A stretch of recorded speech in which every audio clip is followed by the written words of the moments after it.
ya teman-teman. Assalamualaikum warahmatullahi wabarakatuh. Waalaikumsalam warahmatullahi wabarakatuh. Oke teman-teman, ini pertemuan terakhir kita ya sebelum UAS. Nah jadi pertemuan ini karena kemarin ada satu materi yang belum tersampaikan, jadi di pertemuan ke-14 ini kita akan bahas materi pertemuan ke-13 karena ke-14 itu sudah tidak ada materi.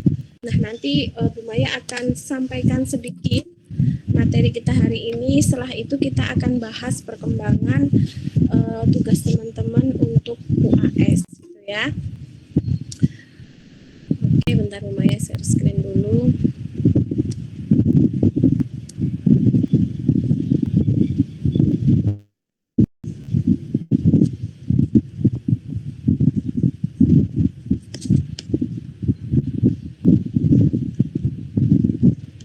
Kelihatan ya, PPT-nya kelihatan nggak? Halo, wah ini nggak bisa di PPT-nya kelihatan ya teman-teman ya? Oke. Kelihatan Bu.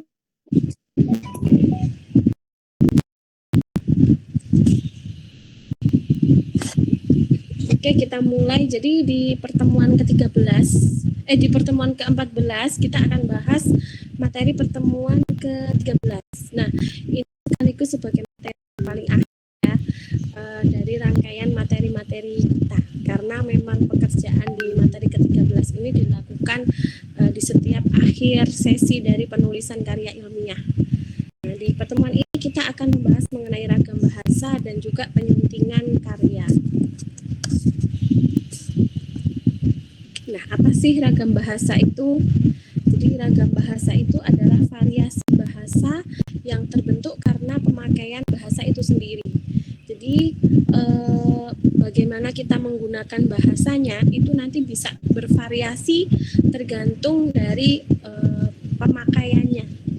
Nah, kevariasian dari ragam bahasa ini bisa menurut pemakaian yang berbeda-beda, penggunaan ragam bahasa yang berbeda-beda ini bisa disebabkan karena memang perbedaan dari topik yang dibicarakan atau dari segi hubungan pembicara atau kawan bicaranya atau apa yang dibicarakan dan orang yang dibicarakan serta menurut medium dari pembicara.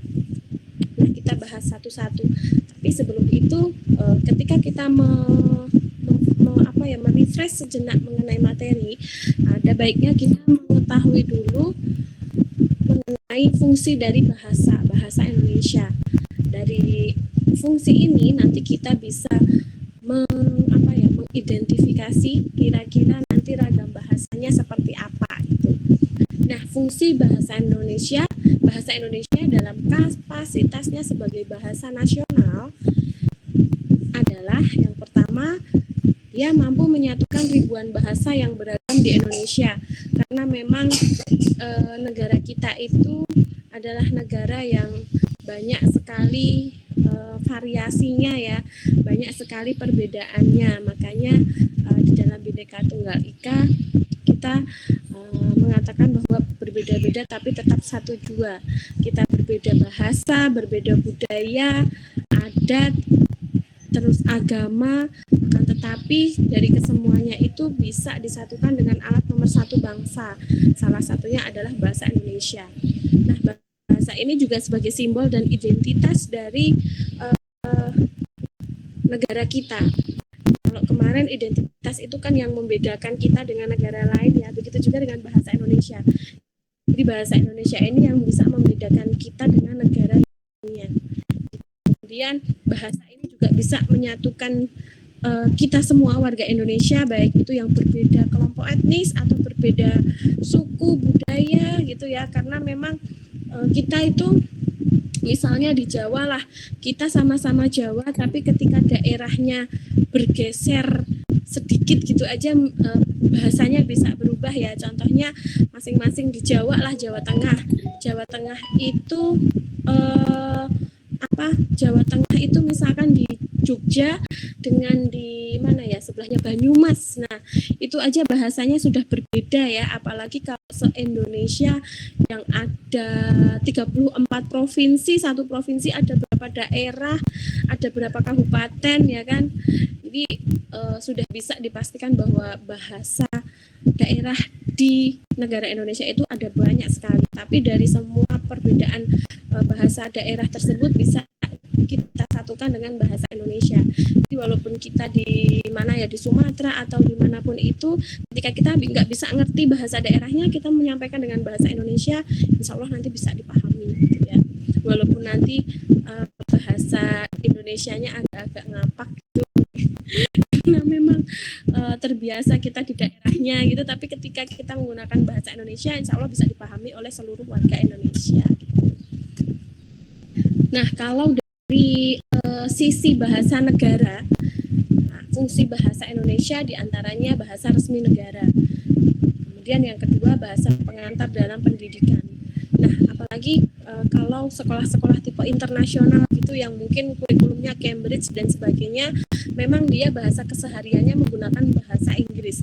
Akan tetapi peraturan baru dari Kemendikbud itu untuk pengantarnya tetap kita harus menyampaikan bahasa Indonesia.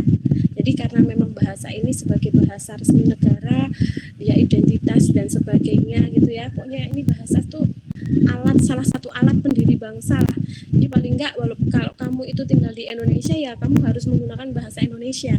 Oleh karenanya kalau teman-teman mungkin bisa perhatikan ya di sekolah-sekolah internasional atau kalau saya itu merasakan di TK-nya anak saya ya. Kebetulan anak saya juga pakai national school gitu, jadi dia itu kalau pengantar apapun itu tetap pakai bahasa Indonesia, walaupun nanti dalam mengajar gitu diselingi bahasa Inggris itu boleh, tapi tidak boleh melupakan bahasa Indonesia begitu saja gitu. Kemudian fungsi yang ketiga berarti komunikasi di tingkat nasional untuk kepentingan perencanaan pembangunan nasional dan pelaksanaannya. Kemudian yang keempat, budaya dan pengembangan sebagai budaya dan pengembangan alat-alat ilmu pengetahuan dan teknologi. Jadi fungsi bahasa Indonesia sebagai bahasa negara yang bisa kita gunakan di setiap kegiatan yang berhubungan dengan kenegaraan kita. Kalau pengembangan alat teknologi ya, kalau teknologi itu berasal dari Indonesia ya harus ditulisin misalnya bagaimanakah cara menggunakannya, atau misalnya bahan-bahannya ya kita tuliskan pakai bahasa Indonesia gitu ya. Jadi bahasa Indonesia ini digunakan dalam segala lini dan kegiatan yang ada di Indonesia. Nah, kemudian kita balik lagi ke ragam bahasa. Ada beberapa jenis ragam bahasa ya. Tadi kenapa sih kok ragam itu dikatakan variasi? Karena memang ketika kita menggunakan bahasa itu bisa berbeda-beda tergantung bagaimana kita menggunakannya. Nah, untuk perbedaan itu bisa saja dikarenakan media untuk berkomunikasinya, atau dari topik pembicaraannya, atau dari cara pandang penuturnya, atau cara pandang pelaku komunikasi. Nah, kita bahas yang pertama berdasarkan media. Ditinjau dari media atau sarana yang digunakan untuk menghasilkan bahasa. Nah, ragam bahasa ini terdiri dari bahasa lisan, ragam bahasa lisan, dan ragam bahasa tulis. Jadi kalau dilihat dari segi media untuk kita menggunakan bahasanya, kalau kita ya media untuk berkomunikasi gitu ya. Nah, ini ada ragam bahasa lisan dan ragam bahasa tulis. Kita bahas yang pertama, ciri ragam bahasa lisan. Yang pertama, kalau kita mau menggunakan bahasa lisan ya tentunya kita harus membutuhkan teman atau orang kedua sebagai tandem kita berbicara. Kayak Bu Maya gini, walaupun kita ada medianya melalui perantara laptop, tapi tetap saja kita sampaikan kita masuk dalam kategori ragam bahasa lisan karena memang Bu Maya ngomong ada orang keduanya yaitu teman-teman. Kemudian tergantung situasi, kondisi, ruang, dan waktu. Jadi kita memang tergantung situasinya seperti apa, karena kita lagi pandemi, kita belajarnya ya menggunakan online gitu ya. Kondisinya ya karena online ya kita menggunakan laptop. Ruangnya walaupun kita terpisah ruang, tapi kita tetap ngomong secara lisan gitu ya. Waktu ya karena kita tentukan nanti kita online jam segini, nah kayak gitu. Jadi tidak mungkin Bu Maya tiba-tiba nggak bikin link, nggak bikin apa-apa, tiba-tiba saya nyampein sendiri dan nggak ada teman-teman gabungnya jam berapa, Bu Maya jam berapa, nggak ketemu ya. Jadi memang semuanya tergantung situasi, kondisi, ruang, dan waktu. Kemudian dalam bahasa lisan kita tidak perlu memperhatikan unsur gramatikal, hanya perlu intonasi serta bahasa tubuh. Misalnya nih, kita nggak perlu menggunakan titik koma. Jadi kalau misalkan mau berhenti ya kita berhenti gini, kalau mau berhenti sejenak koma gitu ya berhentinya agak pendek terus baru diucapin lagi, atau bisa menggunakan bahasa tubuh untuk memberikan penekanan, atau misalnya kita untuk tanda tanya, tanda seru gitu kita juga hanya perlu intonasi, nggak perlu dituliskan tanda tanya, nggak perlu diucapkan tanda tanya. Ciri-ciri ragam bahasa lisan titik 2 A titik memerlukan orang kedua, kita nggak perlu kayak gitu ya, jadi langsung saja. Ciri-ciri ragam lisan langsung saja, satu atau misalkan langsung aja memerlukan orang kedua atau teman bicara, berhenti dulu, kemudian tergantung situasi. Nah kayak gini teman-teman pasti kan udah paham, oh kalau Bu Maya berbicara kalau diam berarti itu titik kayak gitu, itu sudah jadi kesepakatan kita gitu. Kemudian ciri selanjutnya yaitu berlangsung cepat. Sangat cepat karena apa? Karena ketika kita selesai ya sudah selesai. Tidak ada kata-kata yang terdokumentasi gitu ya. Jadi kalau selesai ya sudah, kita cepat, proses komunikasinya juga cepat. Kemudian sering dapat berlangsung tanpa alat bantu. Kalaupun misalnya kita ketemu dan ngobrol langsung berarti nggak perlu alat bantu, cuman modal muka dan mulut aja untuk berbicara. Kemudian kesalahan dapat langsung dikoreksi. Jadi ketika Bu Maya ngomong dan ada kesalahan, jadi ketika saya ngomong ada kesalahan, teman-teman bisa langsung memberikan feedback ya. Kayak ini misalkan suara Bu Maya kurang jelas karena ada angin. Bukan angin, ini karena rumahnya deket tol tuh jadi agak lalu lalang kendaraan, suaranya agak terganggu. Tapi masih bisa didengarkan kan ya? Masih bisa nggak atau nggak terdengar sama sekali?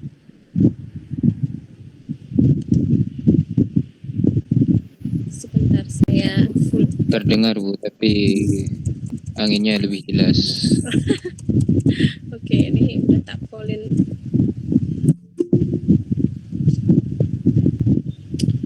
Wah ini siapa yang ini bergabung udah jam 1:30, skip aja ya. Oke, ciri yang berikutnya yaitu dapat dibantu dengan gerak tubuh dan mimik wajah serta intonasi. Ini seperti yang saya sampaikan tadi. Jadi kita ketika mau berbicara secara langsung ini bisa dibantu dengan gerak tubuh, misalkan kayak menyuruh, kita panggil sini dong kayak gitu, tapi tangannya sambil kayak gini, jadi untuk penekanan. Atau mimik wajah, jadi ketika kita senang kita senyum, atau misalkan kita agak nggak enak, pokoknya ada sesuatu yang salah, kita misalnya diam dan agak mengernyitkan kaki. Nah ini masuk sebagai kata-kata yang tidak tertuliskan ya. Ekspresi itu juga bisa kita sampaikan sebagai kalimat yang tidak tulis tapi sebenarnya sudah mengandung arti gitu ya. Contohnya nih, kalau ragam bahasa lisan sudah saya baca buku itu ya, nanti kita bisa bandingkan dengan yang ragam bahasa tulis. Nah ini ragam bahasa tulis. Nah, ketika kita berurusan dengan bahasa yang dihasilkan dengan memanfaatkan tulisan, tentunya dengan huruf sebagai unsur dasarnya. Nah, kalau di tempat kita ya hurufnya sama ya, A, B, C, D, E, F, G sampai Z. Jadi ragam bahasa tulis itu bagaimana kita mengungkapkan ekspresi atau apa yang ada di dalam pikiran kita, apa yang akan kita sampaikan menggunakan huruf-huruf sehingga bisa membentuk kalimat bahkan paragraf. Nah cirinya yaitu yang pertama tidak memerlukan orang kedua. Jadi kalau kita mau nulis nggak perlu nunggu orang kedua, ya sudah kita tulis aja gitu kan. Kemudian tidak tergantung kondisi, situasi dan ruang serta waktu. Jadi kapanpun kita mau nulis kita bisa, karena kita memang tidak membutuhkan orang lain ya. Kalau nulis ya udah langsung gitu. Kemudian harus memperhatikan unsur gramatikal tentu, karena kalau nulis itu kita tidak bisa memprediksi gramatikalnya, kemudian intonasi dan sebagainya. Jadi semua itu harus kita tuliskan dengan huruf-huruf. Kalau nyuruh ya kasihnya tanda pentung, misalnya kalau nanya tanda tanya. Kalau misalnya kalimatnya mau berhenti ya pakai titik, atau berhenti sejenak pakai koma. Pokoknya semuanya harus ada unsur gramatikalnya. Atau misalkan kita sedang marah gitu, harus dituliskan dalam keadaan marah. Nah, tapi ketika kita lisan, kita langsung aja mengetikkan dahi, ngomong dengan intonasi yang tinggi, ya sudah, itu berarti oh ternyata Bu Maya lagi marah nih gitu. Tapi ketika dituliskan ya, ketika itu ragam bahasa tulis ya sambil marah Bu Maya mengatakan, nah kayak gitu. Kemudian selalu memakai alat bantu. Jelas alat bantunya ya pena, ballpoint, kertas atau laptop dan Microsoft Word gitu ya. Kemudian kesalahan tidak bisa langsung dikoreksi. Jadi kalau misalnya ada salah ya kita harus nunggu tulisan itu terdistribusikan dulu baru kita baca ya. Kita nggak bisa langsung mengoreksi seperti kayak tadi. Misalnya Bu Maya suaranya nggak jelas gitu, nah kita bisa langsung potong. Tapi kalau tulis nggak bisa kayak gitu. Kemudian tidak dapat dibantu dengan gerak tubuh dan mimik muka, hanya terbantu dengan tanda baca. Ya kayak tadi ya, kalau nyuruh ya tanda betung misalkan, atau tanda seru, atau misalnya mau nanya ya tanda tanya dan sebagainya. Nah, kalau contoh ragam tulis adalah saya sudah membaca buku itu. Jadi bedakan ya, kalau lisan sudah saya baca buku itu. Kalau tulis saya sudah membaca buku itu. Ya, lebih formal dari yang tulis ya. Karena kalau tulis ketika kita itu tidak menggunakan intonasi atau ekspresi, ini bisa disalahartikan. Kayak teman-teman misalnya WA itu kalau kita nulisnya standar aja gitu, terkadang itu diterima oleh orang lain itu bisa beda. Jadi memang kalau untuk ragam bahasa tulis kita memang untuk penulisannya kita harus banyak sekali memperhatikan unsur-unsur yang terdapat di dalamnya, salah satunya gramatikal atau tanda baca. Tapi kalau ragam bahasa lisan, kita bisa saja menggunakan kata yang misalnya semi formal gitu boleh. Karena apa? Karena kita dibantu dengan mimik muka, gerak tubuh dan lain-lain. Walaupun saya bilang sudah saya baca buku itu gitu. Tetapi sambil senyum gitu kan, oh ya sudah, berarti itu oh ya udahlah itu baik-baik aja gitu. Tapi ketika kita nulis kok cuman sudah saya baca buku itu, apalagi itu WA-nya sama Bu Maya gitu ya, jadi kan kayaknya kurang sopan gitu. Jadi tetap aja kita nulisnya saya sudah membaca buku itu. Jadi dia lebih formal, lebih kompleks, dan lebih banyak sistematika yang harus dimasukkan di dalamnya untuk ragam bahasa tulis. Nah, kemudian berdasar cara pandang penutur ada beberapa tipe. Yang pertama ragam dialek, yang kedua ragam terpelajar, yang ketiga ragam resmi, dan yang keempat ragam tidak resmi. Kalau ragam dialek ini bisa karena perbedaan bahasa per masing-masing daerah. Kayak di Jakarta kan misalnya lo gue gitu ya. Jadi di sini contohnya gue udah baca buku itu gitu, atau yang wis moco buku kue misalnya kayak gitu kalau dari Banyumas, atau mungkin dari Sumatera atau dari mana gitu juga memiliki ragam dialek masing-masing. Kemudian ragam terpelajar ini tentunya juga masuk ke dalam tipe yang formal ya, karena memang dia ragam terpelajar, jadi semuanya harus memperhatikan kaidah keilmuan. Tetap jadi nulisnya ya saya sudah membaca buku itu.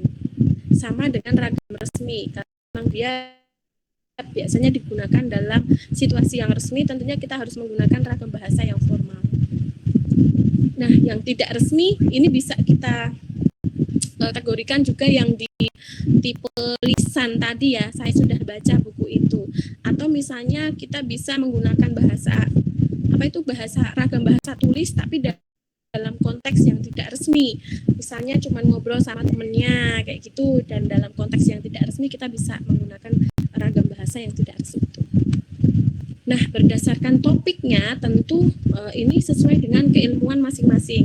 Kalau misalnya di bahasa Indonesia ini kita belajar membuat karya tulis ilmiah, tentunya kita harus menggunakan ragam bahasa ilmiah karena kita tujuannya untuk memberikan informasi, jadi diharapkan menggunakan bahasa yang baik dan dapat dipercaya. Kemudian Kemudian kalau hukum ya ragam bahasa hukum ya kita menggunakan istilah-istilah hukum atau istilah bisnis, agama, kedokteran, sastra, psikologi dan lain-lain tergantung dari masing-masing topik yang ingin dibicarakan. Nah, kemudian karena kita konteksnya membuat tulisan ilmiah, maka kita bahas ragam bahasa ilmiah. Nah, ragam bahasa ilmiah ini adalah salah satu ragam bahasa Indonesia yang digunakan dalam pertemuan dan penulisan karya ilmiah. Untuk kegiatannya juga ilmiah. Jadi kita cari data lapangan, kemudian disesuaikan dengan teori atau data-data yang valid kayak gitu ya. Contohnya artikel, makalah, hasil penelitian, surat resmi, skripsi, tesis, disertasi, dan lain-lainnya. Cirinya bagaimana? Yang pertama baku, menggunakan bahasa yang baku, dialogis, artinya memang terjadi dan itu bisa diterima oleh nalar. Kemudian dia kuantitatif, ada data-data resmi yang valid, tepat ya, tepat dalam arti kita mau menganalisis, mau mengungkapkan sesuatu atau merangkainya di dalam kalimat dan paragraf itu juga harus tepat. Kemudian dia denotatif. Denotatif ini mengandung makna yang sebenarnya. Jadi nggak boleh menggunakan makna yang konotatif. Kemudian dia runtun dalam mengeksplor, mendeskripsikan masalah dan tema, runtun dalam menuliskan masing-masing paragrafnya. Karakteristik ragam bahasa ilmiah diantaranya cendekia. Cendekia ini berarti mengungkapkan hasil berpikir logis dan tepat. Nah, contohnya ini Bu Maya sudah tuliskan di sini ya. Nanti bisa bisa dibandingkan. Jadi yang cendekia ini ada contoh kalimat yang panjang, kemudian ini yang cendekia. Sebenarnya ini bisa, akan tetapi ini lebih logis dan tepat yang bawahnya. Pergeseran nilai-nilai budaya bangsa terjadi karena masuknya budaya barat ke Indonesia. Ya memang iya kan, jadi kita sebagai bangsa Indonesia itu memang agak menggeser nilai-nilai budaya bangsa karena apa? Budaya barat masuk, apalagi terkena globalisasi. Nah, kayak gitu. Kemudian yang kedua lugas dan logis. Jadi bermakna harafiah sesuai logika dan akal sehat. Nah, jadi kalau di sini ada kalau pada zaman ini nggak bisa kalau. Ya kalau beneran, kalau enggak, nah jadi kan ada keraguan di situ, nggak bisa kalau di ragam bahasa ilmiah. Jadi memang harus bermakna sesuai logika, akal sehat, lugas dan logis. Jadi pada zaman Sunan Kalijaga kesenian wayang termasuk tanya digunakan sebagai media menyebarkan agama. Kayak misalkan musik ilir-ilir kayak gitu memang iya kan, karena memang secara harafiah memang seperti itu, logikanya juga seperti itu, dan